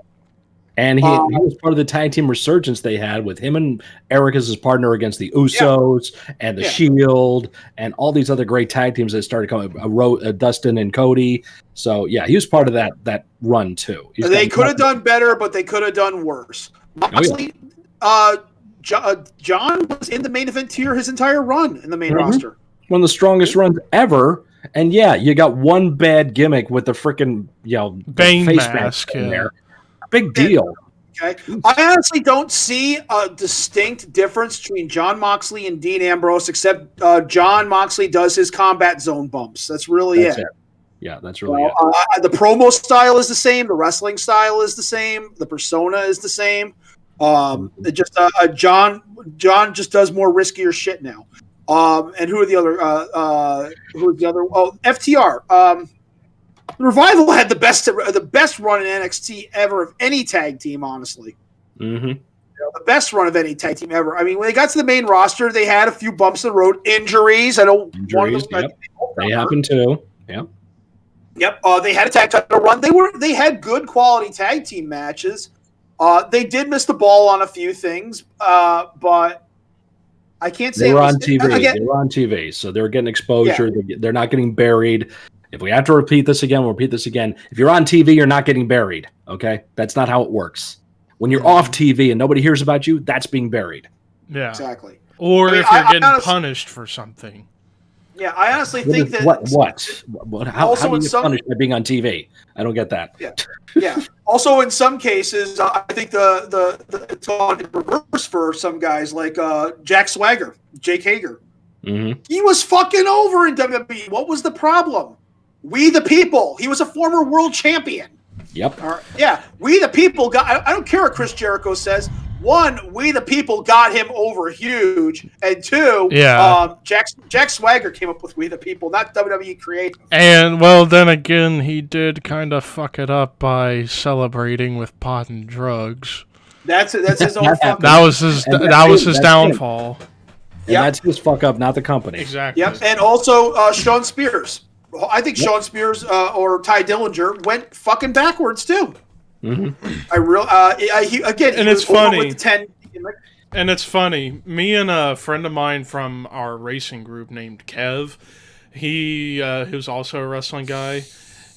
He's like, yeah, people say, oh, Sean Spears is doing better in AEW. What? He was a jobber in WWE, only to be a jobber in AEW. Right. Pretty much. So he's in the same role that he's been. Hey, oh shit. Sean gets to tap Peyton Royce, so I ain't gonna hate on Sean. That's true. So that's true. Good for him, man. Good for him. Yeah. He wins. She competed in her first fitness modeling pageant recently, and she won like second and third place in 2 different runs. So her first time out. So good on her. The broken up. Iconics broken up. Yep. Well, what I heard is Vince is taking a liking to Peyton. So. Yep. Peyton and Bianca Belair. Those two. Yep. I feel bad for Billy because I think Billy's going to get Billy was the company in that team. Yeah. She was. She was the comic relief. Yeah. Especially that classic from, I think it was after Royal Rumble, where she's backstage getting interviewed by Kayla, and she's like, "You gotta be joking me!" Gotta be joking! and Hayden breaks character and looks at her and smiles. She was the one. Or no, it was Kathy Kelly. It was Kathy Kelly she was talking with, and Peyton looks at her and smiles, broke character for a second after she goes, "You gotta be joking me!" Yeah, Billy Kay was actually the one who started the whole let's rib Kayla Baxton. Right. Mm-hmm. Hey Kayla! Hey Kayla! There's a fun video with Peyton, Billy, and Tennille Dashwood all playing charades. That's fun. Oh God. And what is it with Renee Young now? All of a sudden, like, why are they got to be so mean to the announcers? She's got a vent after 8 years of pent up frustration now. Because the company gave her a job and everybody knows who she is now because of the company. She got a ton of opportunities. The first woman ever to call Raw, had her own show on Fox Sports, which I know it's Fox, but still, you got your own show on Fox Sports. She has nothing to complain about. No, let's be bitter because that's what the internet likes. Right. Because people actually, I bet you, John, she's probably like happy and Moss is like, get on there, complain. I was happy with my time in WWE, but this is what they love. You're probably trolling like Randy Orton does. Mm-hmm. Yeah. I can see her sitting. I can see her sitting at the computer and she's like, John, I can't shit on the company that gave us our lives. I'm Canadian. I can't do that. He's like, why? It's fun. I do it. I mean, I love it. It's like my dad. But I like to rib him. That was like Raven right there. That was almost like a Raven line. Mox is I'm my dad, but I like to fuck with him. Well, Mox is kind of like Raven. Yeah, he is. Yeah. He is. One of the reasons I love Mox so much. Mm-hmm. He's got ADHD. This is the Moxley. This is the Moxley. Rub those shoulders, man. He does this a lot too. Like, he likes to wipe his hands. Yeah, he wipes his face a lot. Yeah. Yeah. Ricky just said, if you guys do anything for Survivor Series, especially 2001, I'm all in. Yeah, considering Scott and I did that rebooking the Invasion video, it'd be appropriate to talk about the show that ended the Angle, Survivor Series 2001, for one of the Survivor Series we could talk about. Yeah, we haven't totally decided which Survivor Series shows we're going to be discussing when we get to Survivor Series. My old notes here says these are old notes, so we changed them. But I have Survivor Series 2002, a whole show dedicated to The Undertaker, which James is actually doing a huge series on right now on his channel. I need to finish watching part 2. Yep. Survivor Series 97 with the Screwjob, and an ECW pay-per-view, A November to Remember, in there too.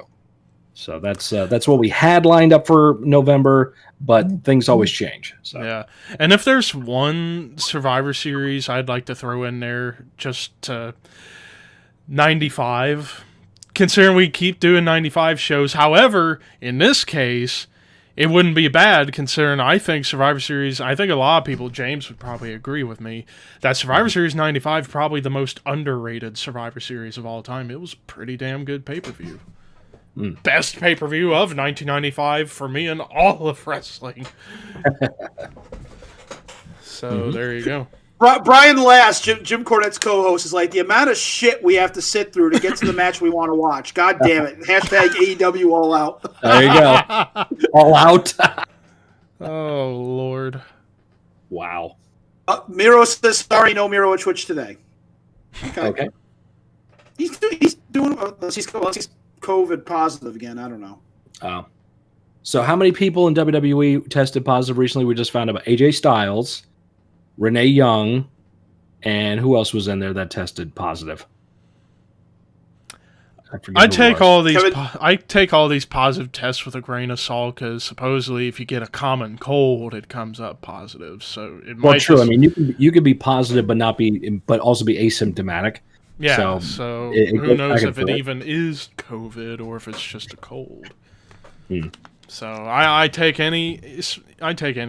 all of that with just a grain of salt. But one of our friends in wrestling tested positive, and he said that he was just he really barely felt anything. He was tired. Oh, The Rock. That's what it is. The Rock and his family. And Kevin Nash. Kevin Nash also. Really? I don't know that one. Yep. Okay. Yep. His whole family. Wow.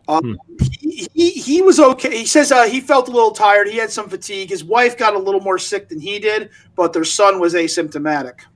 Mm-hmm. Okay. Ricky says, well, in that case, for The Undertaker, I'm all in. Yeah.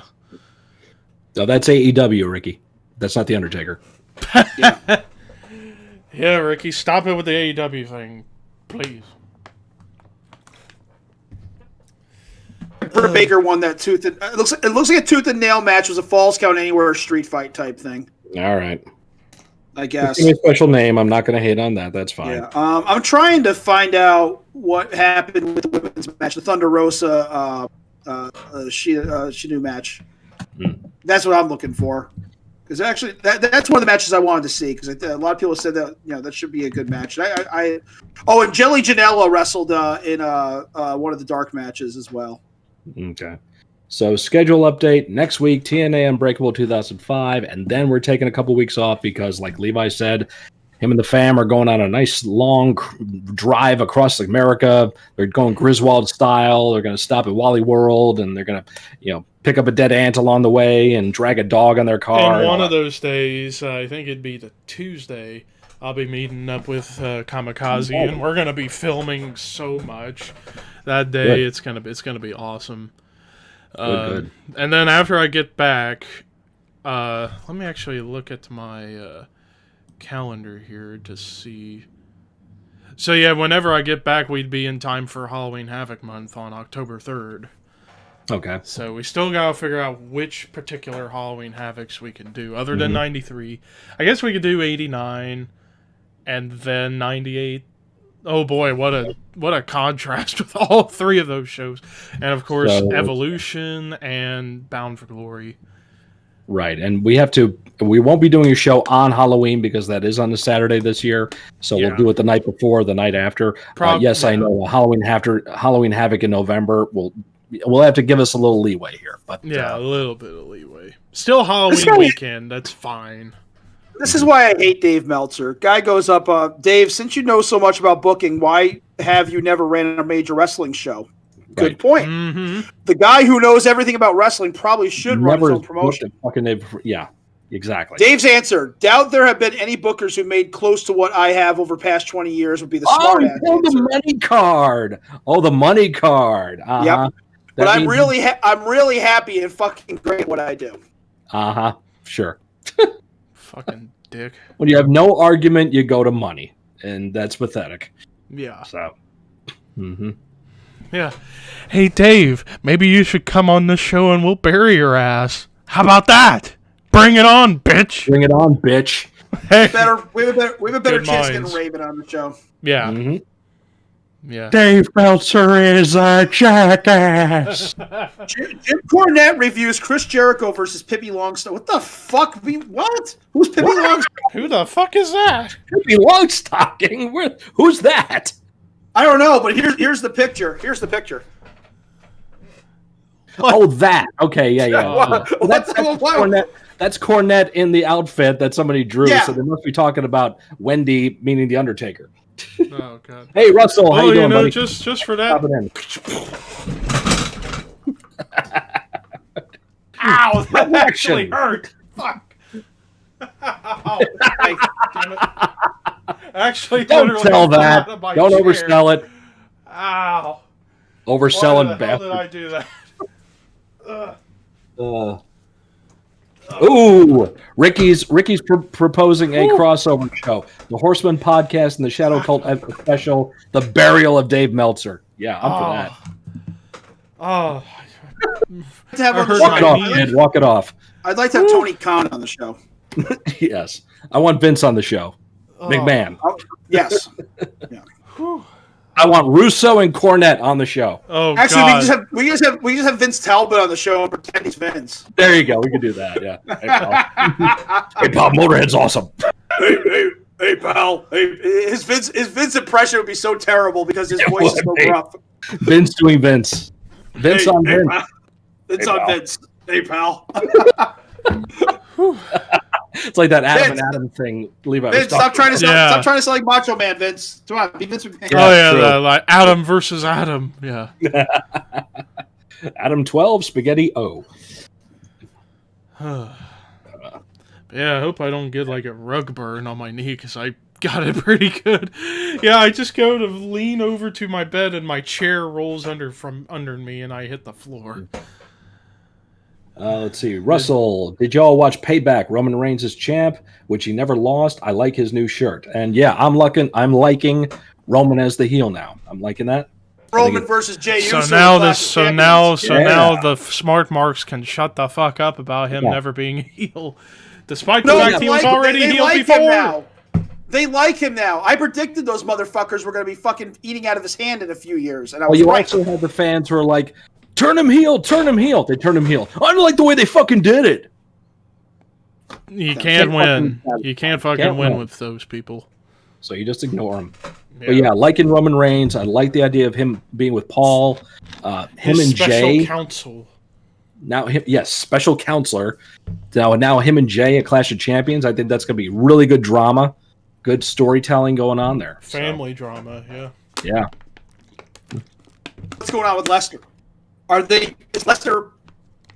First off, let's not fucking talk about Lesnar going to AEW. Do you really think Lesnar is going to sell for guys like Joey Janela and Darby Allin? Jericho, Moxley? No.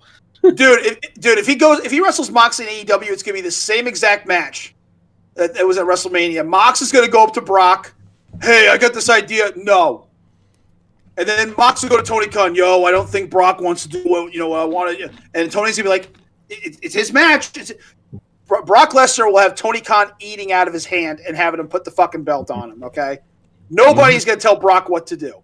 So that's never going to happen, okay? If Brock gets an offer to AEW, all he's going to do is take the offer, walk into Vince's office, and says, double that, and I'm back. Yep. And I'm back. Exactly. James just said, Heyman's 6th world champion he's managed in WWE. Brock, Show, Angle, RVD, Punk, Roman. He's not world champion. He's universal champion. Sorry. Even I'm like, really? What they really need to do is unify the world titles and have Brock be Roman be the one world champion, but whatever. Yeah, right, yeah. I look like I have Abdullah scars. Yeah, what the fuck, man? James, same difference. Same difference. You don't follow science, sir. The world is not the universe. Remember when Daniel Bryan was doing commentary, was doing the Talking Smack show, and they first came out with the idea of the Universal title? First came out the Universal title, and he was burying it like, we're going to the Universal title and the Galaxy title and all that stuff. And then eventually he is like becoming like so obsessed with becoming Universal Champion. I know it's wrestling, but still. Yeah. What in the hell? Yeah, let me look at my knee. Got a little. I'm sure my bird mark son. on my knee I'm sure my son now. has found some sort of streaming site that's watching All Out, and he'll come up and tell me everything that's happened. Yeah. Hey, Dad. Hey, Dad. Hey, Dad. Hey, Dad. Dad! Hey, Dad. What do you think of? Be like out of nowhere. Damn. Hey, Dad. You know what he asked me? He asked me the weirdest shit. He goes, "Hey, Dad, is Fox Vineyard still alive?" Hang on. Hang on. Say that again. Say that again, Walt. Hey, Dad. Just the "Hey, Dad" part. Or No, the everything what else? you said just after that. Oh, hey, Dad, is Fox Vineyard still alive?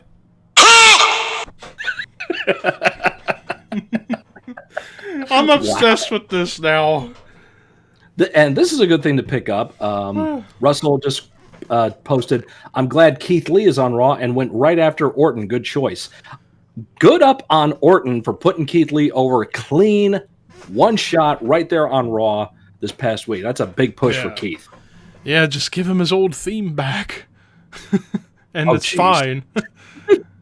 Just give Keith Lee his old theme song back and we're okay.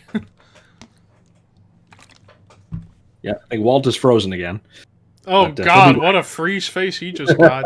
Oh, no. Walt's got the dreaded face freeze from SpongeBob. Oh, one of my favorite SpongeBob episodes. Even though it's a more modern one, it's still really good. Especially the face Mr. Krabs makes at the end that he gets frozen with. He's like, no, I can't move my face. I got the face freeze too. Or Squidward in the middle of laughing. He's like, ah, my face, my face. Oh, great! Look at what you've done. Ow, please. I haven't watched. I only watched like SpongeBob like seasons 1 through 5. That's it. I don't Yeah, watch that's anything where else. a lot of people stopped. Was after like season Walter's 4 internet crapped out. Ah. That's what happened. That's why he's frozen. Yeah, that's right. I said Walter's internet just crapped out. I said Walter's internet just crapped out, Dave. Listen to me. Okay. I'm gonna go make another Marvel movie. That was good. Well, we're probably gonna wrap this up anyway. So he lost internet, and we're out of stuff to talk about. Yeah, now we're just messing with my fucking messing with his phone, messing with my text notification tones. Like, where the fuck is it? My ringtone is this. French fried potatoes. Now Walt returns just as we're about to wrap up. Well, he will be. We'll see. I'm here. Okay, we're gonna be wrapping up anyway, so it's okay. So it was good. fine. I had to wrap it up, but it miraculously came back. I was having problems with my Wi-Fi earlier this week too. I had to reset the router like 2-3 times. Yeah, I a think it was few an weeks outage. ago I had the same thing. Yeah, Really? I think there's some sort of signal issue going on in my area right now. So. All But right, well, since we're one now at the time. wrap-up point, reminder, next week our last episode of the month for TNA Unbreakable 2005. And then we got October coming up. We're doing 3 Halloween Havocs, Evolution, and A Bound for Glory. Then we got Survivor Series month, and then Starrcade month. And that's all of 2020. But before we wrap up, it's plug time. You can go subscribe. That came out of nowhere. Oh, that spaghetti's kicking my ass. That's one of the reasons why I had to leave for a bit. Let's just say in the battle of man versus food, food is killing me right now. Man lost. Yeah. But anyways, AEW just had Penelope Ford hold up a sign that read, a Twitch sign saying approved by AEW. Oh, good for her. Yeah. That's a burn. Sick burn. Yeah. Ooh, sick burn. Yeah. Burn! Harsh. I had to go Kelso on that. But anyways, you can subscribe to me, ThrashManiac99 on YouTube. I actually just picked up a cool subscriber yesterday. One of my favorite channels to watch One Night Ultimate Werewolf with, and that's Bouncin' Mountain, who's got almost 20,000 subs. I just commented on his live stream saying, search up One Night Ultimate Werewolf 13, and he finds my video, and he's like, I'll give that a like and I'll sub. I didn't even ask him to. So Nice. that's pretty cool. Hopefully I get to do a collaboration with him for that game on tabletop, which I need to get Scott on because I don't think he's played the new version yet. I don't think so. But anyways, and you can follow me on Twitter at ThrashManiac99, and if I ever decide to do a Twitch stream, follow me on Twitch at ThrashManiac99. Scott, take it away! Huh! Huh! So we got 2 catchphrases now. Huh? And jackass. Jackass and huh. Okay. You can find me at Mr. Scott Reacts, my YouTube channel. I recently had a subscription too from someone pretty cool. It's if anybody out there is familiar with a comedy crew called the Merkins. They do various horror movie parodies. The pubic wigs. Well, no, that's what it's named after. But they do all the horror movie parody songs, and they know me because I do reactions to their videos. And Freddy Krueger Files is a part of that team. He followed me, so that was very nice of them. He was subbed. So yeah, check those guys out. And you can also find me on Twitter and Instagram under Mr. Scott Reacts. And you find me and Walter every Monday on the Project Entertainment Network for the Necrocasticon podcast, where we talk horror and heavy metal. And it's on Stitcher, Roku, Apple Music, you name it, we're out there. Spotify. You find us out there in any one of those podcasting outlets. Walter, You're still there? Ball and you can. Can you hear me? Yeah. Oh yeah, I can hear you. Just can't see you. Oh, okay. All right. You can find me on Twitter at YourWaltBall, and you can find me on Instagram at smokin_Walt_Ball. Ball. Yep. He said, Dave. Jackass. And then one last thing, don't forget to subscribe to this channel. We just hit, well, I kind of helped us get to 60 subscribers, but hopefully by the end of the year we can get to 100 and then grow from there. And I always keep saying we're trying to get some gaming stuff coming up on this channel. It's just a matter of everybody's schedule and stuff. Scheduling is always an issue. But thank you to everybody who hung out tonight. James, Ricky, Russell, all you guys, thanks for hanging here tonight and keeping us busy, as always. Spread the love. Spread the word. Give us your money. Yeah. But anyways, and then one last thing is, Ooh. Sorry to break it to you, Scott, bitch. But who you got? That ain't nothing compared to this.